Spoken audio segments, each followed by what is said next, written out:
স্থবিরতা কাটিয়ে প্রাণ ফিরেছে বঙ্গবন্ধু স্টেডিয়ামের সংস্কার কাজে। ডিসেম্বরের মধ্যে কাজ শেষ করার আশা এখনও ছাড়ছে না জাতীয় ক্রীড়া পরিষদ। তবে সবকিছু নির্ভর করছে অনেক যদি কিন্তুর উপর। ঠিকাদারদের সাথে যোগাযোগ হয়েছে, কাজে ফিরেছে সবাই। মধ্য অক্টোবরে আসার কথা এলইডি ফ্লাডলাইট।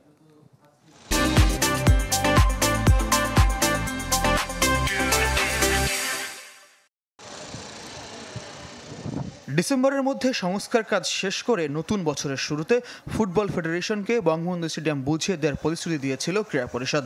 কিন্তু গণ অভ্যুত্থান ও সরকার পরিবর্তনের পর পরিস্থিতি বদলে গেছে, প্রশাসনে হয়েছে ব্যাপক রদবদল। পরিস্থিতি বিবেচনায় ক্যামেরার সামনে কথা বলতে অনাগ্রহী জাতীয় ক্রীড়া পরিষদ কর্তারা। তবে একাধিক কর্তার সাথে কথা বলে উত্তর মিলেছে প্রকল্পের বর্তমান অবস্থার। আগস্ট জুড়ে স্টেডিয়ামের সংস্কার কাজে স্থবিরতা নেমে এসেছিল।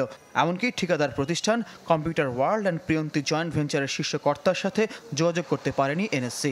খবর রটে যায় পালিয়ে গেছেন ঠিকাদার। তবে এরই মধ্যে প্রতিষ্ঠানিক কর্তার সাথে ক্রীড়া পরিষদের যোগাযোগ হয়েছে, আবারও প্রাণচাঞ্চল্য ফিরেছে স্টেডিয়ামে। পূর্ণোদ্যমে চলছে সংস্কার কাজ, তবে কিছুটা ধীরগতি ৫,৮০০ বিদেশি চেয়ার স্থাপনে। বিদেশ থেকে আসা বাকি শুধু এলইডি ফ্লাড লাইট। নির্ধারিত সময়ে কাজ শেষ করতে সেটাই বড় চ্যালেঞ্জ, তবে সংখ্যা কম। কারণ আগের সূচি অনুযায়ী মধ্য অক্টোবরে লাইট দেশে পৌঁছার কথা, এরপর স্থাপন। যেহেতু হাতে প্রায় ১.৫ মাস বাকি, তাই এখনই নেতিবাচক ভাবনা নেই ক্রীড়া পরিষদের। প্রকল্পের আরেকটি গুরুত্বপূর্ণ কাজ স্টেডিয়াম কমপ্লেক্সের অভ্যন্তরে রাস্তা সংস্কার, যার জন্য প্রয়োজন ১ মাস সময়। নতুন করে কোনো জটিলতা তৈরি না হলে নির্ধারিত সময়ে কাজ শেষ করার বিষয়ে আশাবাদী ক্রীড়া পরিষদ।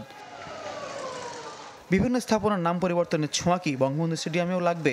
উত্তরটা মন্ত্রণালয়ের হাতে। তবে ক্রীড়া উপদেষ্টার নির্দেশ সব ধরনের প্রকল্প স্বাভাবিক গতিতে চালিয়ে যাওয়ার। ফয়জুল ইসলাম, চ্যানেল 24, ঢাকা।